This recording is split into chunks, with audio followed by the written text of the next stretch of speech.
The original X-Men was without a doubt historical, but it was X2 X-Men United that set the bar for how high the genre could reach.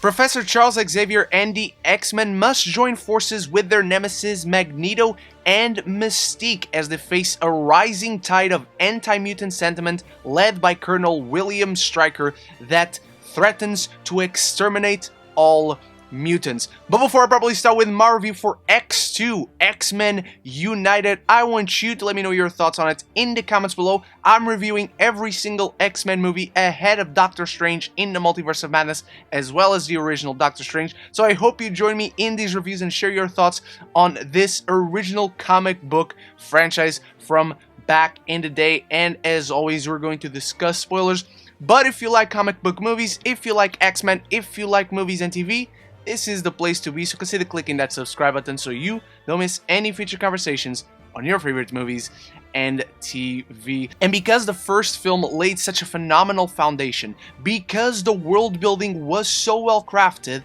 X2 can dedicate the bulk of its runtime to character. It's the character dynamics, the interpersonal relationships that are so rich and developed to great extent. So this is a film that feels bigger in scope, but intimate in feel. And it smartly continues to treat the topics and themes that inherently come with an X-Men story as a discussion.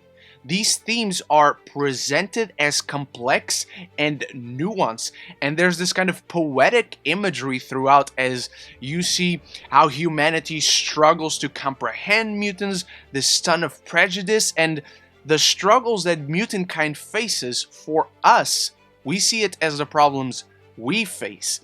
And I think that's what has always been so powerful and potent about these films, and why we can relate so much to them and to these fantastical characters, because they are grounded in realism, because of the issues they face constantly. And the film opens with what is to this day still one of the best comic book movie opening sequences ever, with Nightcrawler invading the White House, going to attack the president.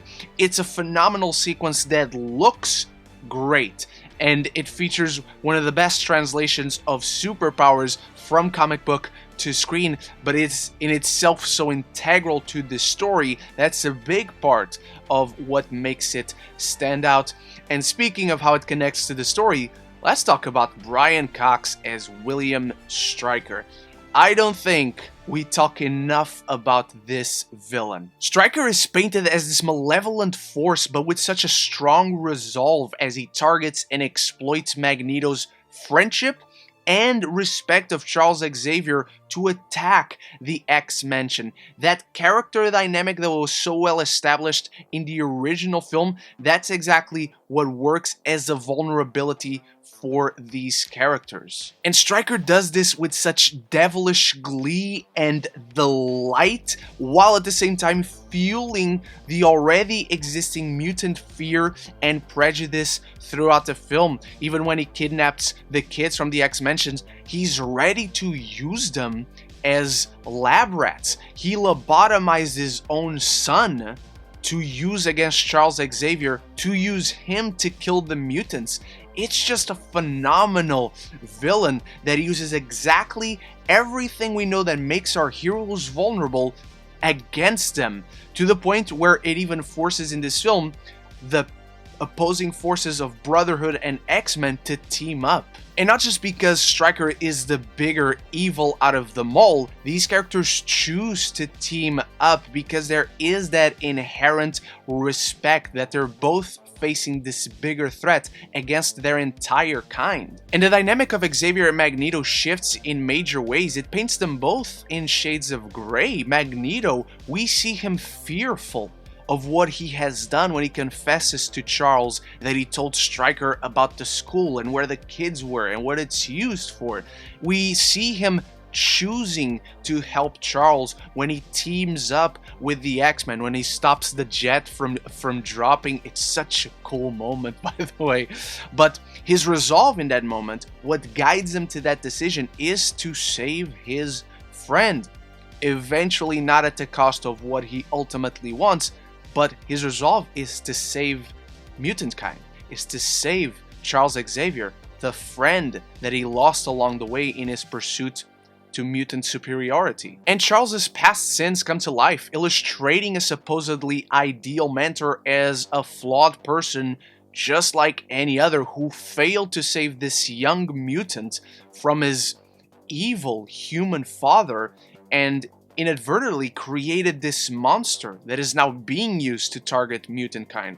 And that's a theme throughout the whole film, is monsters created by other monsters, that so powerfully resonates throughout. Another great example of monsters creating monsters in this film is Magneto, when he finally reaches the room Charles is in, and instead of rescuing him, which was his intent all along, the hatred that has been generated through this film, through Stryker's actions, through what he did to his own son, to what he's about to do to the entire mutant kind, as he's using Charles as a beacon to target and find everyone.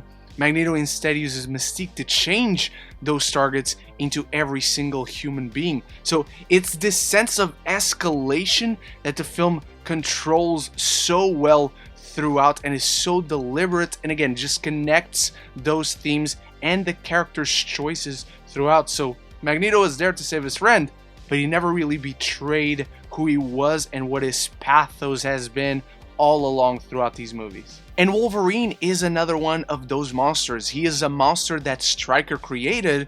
He's the monster that Stryker is proud of.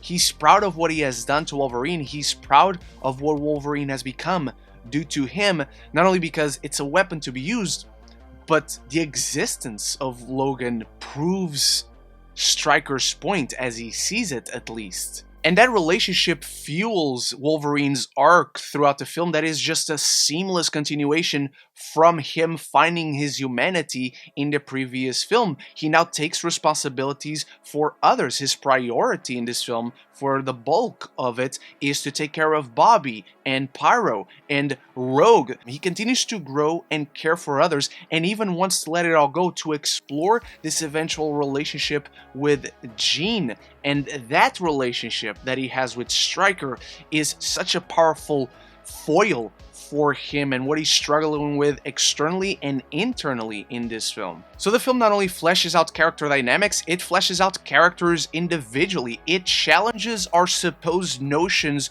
of right and wrong throughout the film, where as we see what Stryker is willing to do and does to mutants, to his own son, to Magneto, it's hard not to compel us towards Magneto's side, at least a little bit, and the film captures that in Bobby and Pyro, who both go these two separate ways. They both have these very well developed arcs that is so well captured in the scene at Bobby's house, which to this day is a very, very compelling scene, even when he's sitting down with his parents and his parents even ask him that question. Have you tried not being a mutant?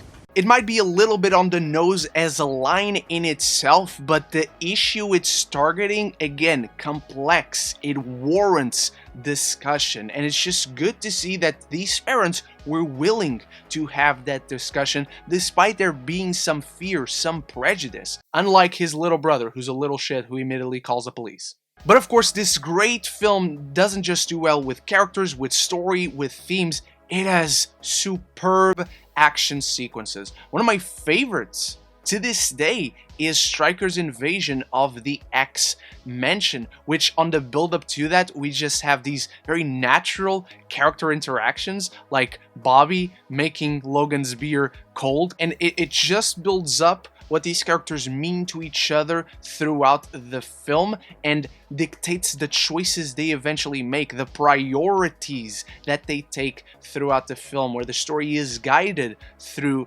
their choices. And it's a great mirror to the first scene Wolverine had at the mansion in the original film. Last time it was all about setting up the geography, illustrate his disorientation. This time, he is the protector. He knows every corner, every secret spot, and it's also a great sequence that illustrates Wolverine's brutality.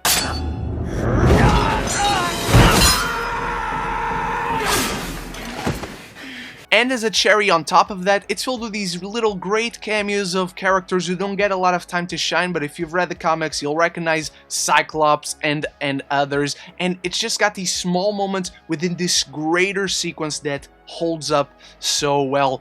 Another great action sequence is Wolverine versus Lady Deathstrike. Not only is the choreography out of this world good, the camera work is incredibly dynamic and vibrant, and it builds up that pace, that intensity, energy. It does never feel like it just stops. All these swooping movements, the characters using the environment. We do get to see Wolverine struggling and having a little bit of a challenge, and every blow is felt up until the final one. But despite exceeding the original in almost every way, the way it handles supporting characters is still a struggle. It does better than the original in some ways, with Rogue, with Pyro, with Bobby, but Jean particularly is a standout as she has the supposed big arc to eventually have this sacrifice, and as she's struggling with deciding Scott or Logan, it feels very much like certain good beats throughout the film without the build-up and the progression from one to another. It's a sensational sequence at the end when she lifts up the X-Jet and throws the water the other way to eventually succumb to it. Very reminiscent of Star Trek The Wrath of Khan, or even Star Trek Into Darkness. I just feel the film struggles particularly with Jean Grey as a character. It doesn't treat her as interesting outside of her powers. She's just got in the middle of this love triangle, and while it plants these interesting seeds as we start to see the Phoenix Force manifest, especially eventually knowing where that leads up to, it just feels like it doesn't hold up as well as the rest of the film, and so it's a bit of a struggle regarding her storyline here. It feels like it was going somewhere, it feels like the ideas are good, but the execution is lacking. And so the way the film struggles, because it does so well in other elements, really sticks out like a sore thumb, particularly Jean, who has to pay off this supposed arc. Storm has good moments. She creates these hurricanes and this storm as they're trying to get away from these flying jets, from these military jets that are after them. That's a really great moment. Nightcrawler is awesome, as we talked about. I even love his little interaction with Logan on the plane, where he's so charming, he's so happy to know everyone else, and Logan doesn't care. Straight out of the comics. But Scott continues to get the short end of the stick, and the next movie I'm reviewing is the biggest sinner in that regard. But X2, X-Men United is a multi-layered film that expertly balances story and most of its characters to allow both to have profound depth and proper development, while at the same time delivering great action and expanding on the phenomenal world building in the original set, and so it exceeds it. And I'm giving X2 X-Men United an A. But those are only my thoughts on X2 X-Men United. Still one of the best comic book movies ever. Still one of the best X-Men movies ever. But I want to know what you thought of it down in the comments below ahead of us reviewing X-Men The Last Stand. Check out my review for the original X-Men if you haven't done so yet. And stay tuned for all those X-Men reviews, the Doctor Strange review, and of course the Doctor Strange in the Multiverse of Madness review. Thank you so much for watching. You are the best. I want to thank my channel member Bruna as well. And if you want to become a channel member, the link is down in the description. Thank you so much once more, and until the next one, love each other and love the movies.